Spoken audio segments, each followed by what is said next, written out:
Hello guys, Annabelle movie series অনেকেই বুঝতে পারে না কোন মুভিটি প্রথমে দেখা শুরু করবে বা মুভিগুলো দেখার কারেক্ট অর্ডার কি। আমাদের ভিডিওগুলোর মাধ্যমে আশা করি সেই কনফিউশন যেমন দূর হয়ে যাবে, তেমনই মুভির স্টোরিগুলোও আপনাদের কাছে ইন্টারেস্টিং মনে হবে। তো মুভির শুরুতেই দেখা যায় সেই সিনটার বাকি অংশ যেটা আমরা অ্যানাবেল মুভিটিতে দেখতে পাই। ড্যাভি ও ক্যামিলা নামে দুইজন নার্স ডিমোনোলজিস্ট অ্যাড ও লরেন ওয়ারেনকে নিজেদের সাথে ঘটে যাওয়া কিছু ভয়ঙ্কর অ্যাক্টিভিটিসের কথা বলছিল। ড্যাবির মা তাকে জন্মদিনে একটি ডল গিফট করে। যেদিন থেকে ডলটি ডেভির বাসায় এনে রাখে সেদিন থেকে তাদের সাথে খুব অদ্ভুত ঘটনা ঘটতে থাকে। তারা তখন বুঝতে পারে পুতুলটির মধ্যে নিশ্চয়ই কোনো খারাপ আত্মার বসবাস। ক্যামিলা তখন একজন তান্ত্রিক দ্বারা জানতে পারে ডলটিতে একটি 7 বছরের বাচ্চা অ্যানাবেল হিগিন্সের আত্মা থাকে। তার বাবা মা মারা গেলে সে একা হয়ে পড়ে এবং 7 বছর বয়সে সেও মারা যায়। ড্যাবির ডলটি তার ভালো লাগতো, তাই সেই ডলটির সাথে বন্ধুত্ব করতে চায়। এটা শুনে তাদের খুব মায়া হলো এবং তারা সেই আত্মাটিকে পুতুলের মাধ্যমে তাদের সাথে থাকার অনুমতি দিয়ে দেয়। তারপর থেকে ডলটির বিভিন্ন অদ্ভুত অ্যাক্টিভিটিসের ফলে তাদের বুঝতে বাকি রইল না যে তারা কোনো বাচ্চার আত্মাকে নয়, বরং একটি শয়তানকে তাদের সাথে থাকার অনুমতি দিয়ে দেয়। তারা তখন ডলটিকে ডাস্টবিনে ফেলে দেয়, কিন্তু মাঝরাতে হঠাৎ দরজার কারণ নক করার শব্দ শুনে দরজা খুলে দেখতে পায় ডলটি আবার ফিরে এসেছে। তখন তারা অ্যাড ও লরেনকে তাদের সাহায্য করতে বলে। অ্যাড ও লরেন তাদের জানায় পুতুলটা কখনো পজেসড ছিলই না, বরং একটি শয়তান পুতুলটিকে ব্যবহার করে মানুষদের বোকা বানাতো এবং পুতুলটিকে তারা সাথে করেই নিয়ে যায়। তারপর দেখা যায় অ্যাড ও লরেন একটি প্রেস কনফারেন্সে তাদের স্পিরিচুয়াল ও সুপার ন্যাচারাল এক্সপিরিয়েন্স শেয়ার করছিল। এর পরের অংশে একটি বাড়ি দেখানো হয় যাতে প্যারন নামের একটি পরিবার শিফট হচ্ছিল।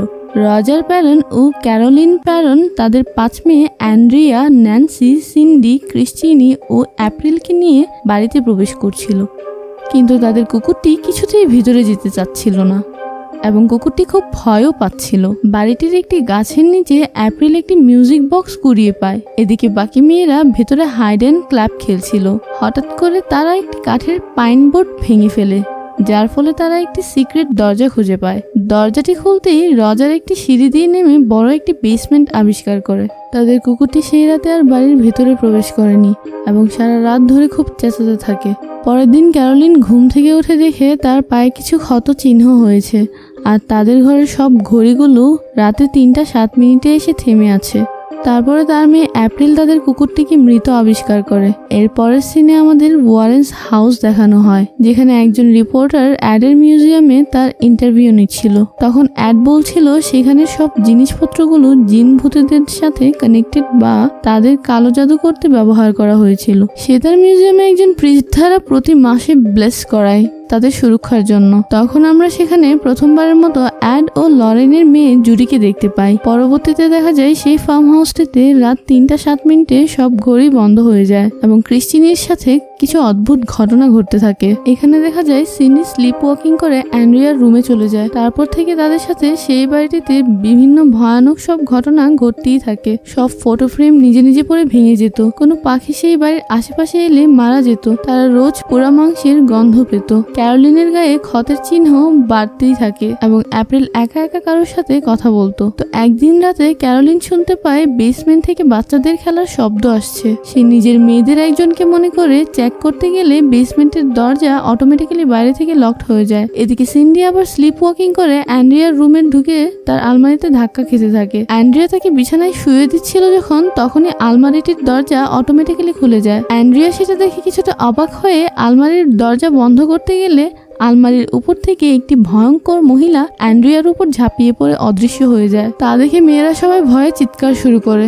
সব দিক থেকে চিৎকার শুনতে পেরে রজার তাড়াতাড়ি করে বেসমেন্টে গিয়ে ক্যারোলিনকে বাইরে থেকে বের করে। তারা দুজন অ্যান্ড্রিয়ার রুমে গিয়ে সব মেয়েদের একত্র করে। সেই রাতে এত সব ভৌতিক অ্যাক্টিভিটিসের কারণে তারা সবাই ভীষণ ভয় পেয়ে যায় এবং তারা বুঝতে পারে এগুলো নিশ্চয়ই কোনো অশুভ আত্মার কাজ। পরের সিনে অ্যাড ও লরেনকে একটি ইউনিভার্সিটিতে সুপার ন্যাচারালিজম নিয়ে লেকচার দিতে দেখা যায়। সেখানে অডিয়েন্সে ক্যারোলিনও উপস্থিত ছিল।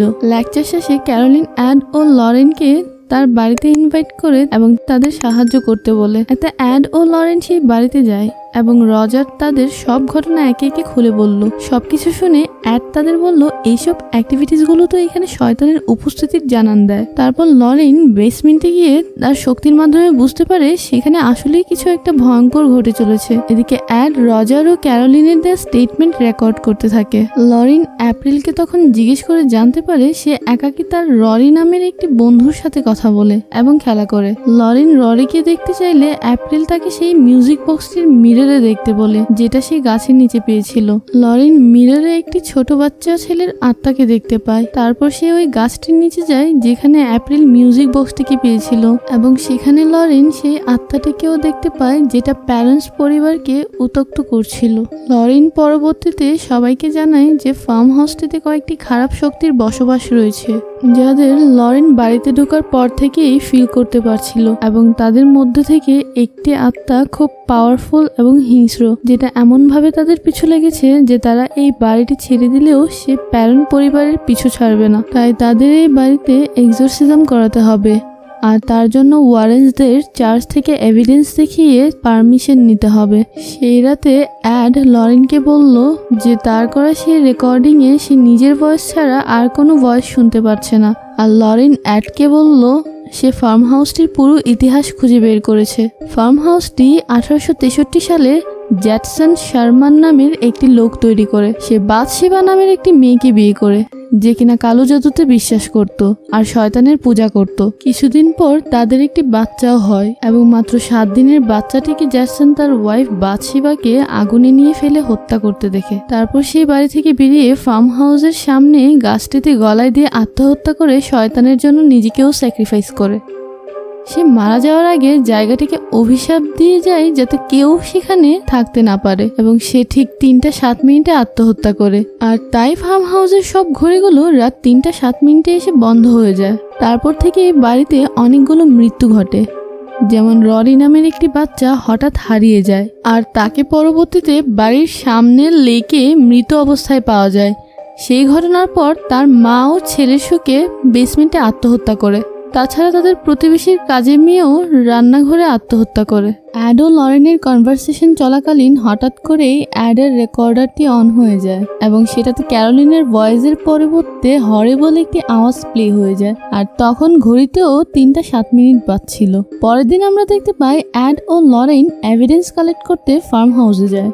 তাদের সাহায্য করতে ব্রেড নামের একজন পুলিশ অফিসার ও ড্রু নামের একটি ছেলেও তাদের জয়েন করে। তারা সবাই মিলে পুরো বাড়িতে ক্যামেরা ও মাইক্রোফোন লাগিয়ে দেয় এবং হলি ওয়াটার ছিটিয়ে দেয় যাতে আত্মাগুলো উত্তেজিত হয়ে কোনো অ্যাক্টিভিটিস করতে বাধ্য হয় আর তারা তা রেকর্ড করতে পারে অ্যাজ এভিডেন্স। কিন্তু সেই রাতে তেমন বড় কিছুই ঘটেনি। পরের দিন সকালে দেখা যায় সবাই খুব হ্যাপিলি ব্রেকফাস্ট করছে।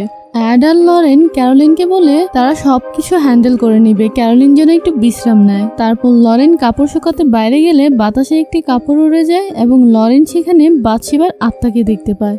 সেই কাপড়টি তারপর উড়ে গিয়ে ক্যারোলিনের উইন্ডোর কাছে গিয়ে পড়লে লরেন দেখলো মুহূর্তেই বাথশেবা ক্যারোলিনের রুমে পৌঁছে যায়। তারপর উইন্ডোর সামনে দাঁড়িয়ে আছে। লরেন তাড়াতাড়ি দৌড়ে ক্যারোলিনের রুমের উদ্দেশ্যে যায়, কিন্তু ততক্ষণে বাথশেবার আত্মা ক্যারোলিনের মধ্যে প্রবেশ করে ফেলে আর তখন থেকেই ক্যারোলিনের ভৌতিক মুহূর্ত শুরু হয়ে যায়। তারপর দেখা যায় অ্যাড গ্যারেজে কাজ করছিল। তখন রজার তাকে এসে সবকিছুর জন্য ধন্যবাদ জানায়। অ্যাড রজারকে বলে এটা সবটা লরেনের ক্রেডিট, কেননা অ্যাড তো সেখানে আসতেই চায়নি, কারণ এইসব প্যারানর্মাল কেসগুলো লরেনের জীবনে অনেক প্রভাব ফেলে। তেমনি একটা কেস সলভ করার সময় লরেন এমন কিছু ফিল করেছিল যার কারণে সে 8 দিন ধরে নিজেকে একটি রুমে বন্ধ করে ফেলেছিল এবং এই ব্যাপারে সে অ্যাডকেও কিছু বলেনি। সেই রাতে ব্র্যাড রান্নাঘরে সেই সুসাইড করা কাজের মেয়েটির আত্মা দেখে খুব ভয় পেয়ে যায়।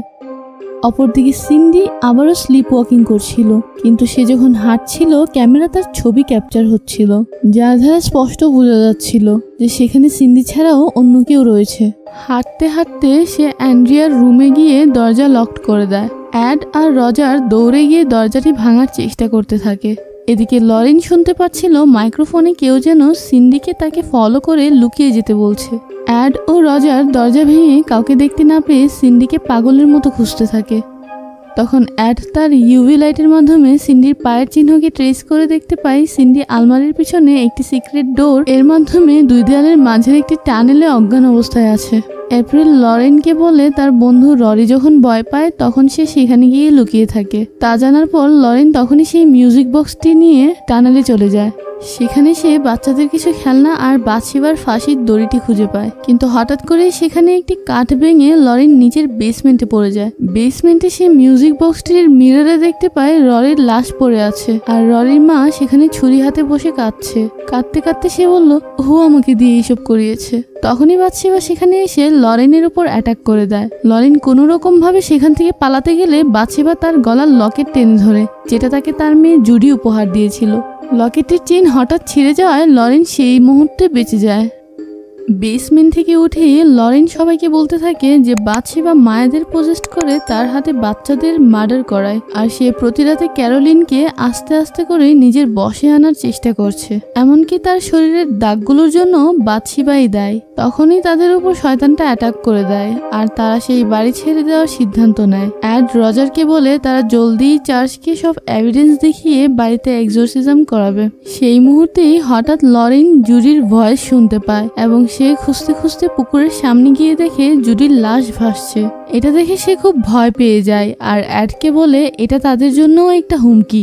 পরের দিন তারা ক্যাথলিক চার্চে এক্সোরসিজমের পারমিশন চাইতে গেলে ফাদার সব এভিডেন্স দেখে বলে প্যারেন্ট পরিবার যেহেতু ক্যাথলিক নয় সেহেতু সে তাদের এক্সোরসিজমের পারমিশন দিতে পারছে না, এবং এর জন্য অন্যান্য অথরিটি থেকেও তাদের পারমিশন নিতে হবে। তারপর আমাদের ওয়ারেন্স হাউস দেখানো হয়, যেখানে জুডি নিজের রুমে ঘুমাচ্ছিল এবং হঠাৎ তাকে বাদশিবার আত্মা অ্যাটাক করে, যে কিনা লরেনের লকেটটির মাধ্যমে জুডির কাছে পৌঁছে যায়।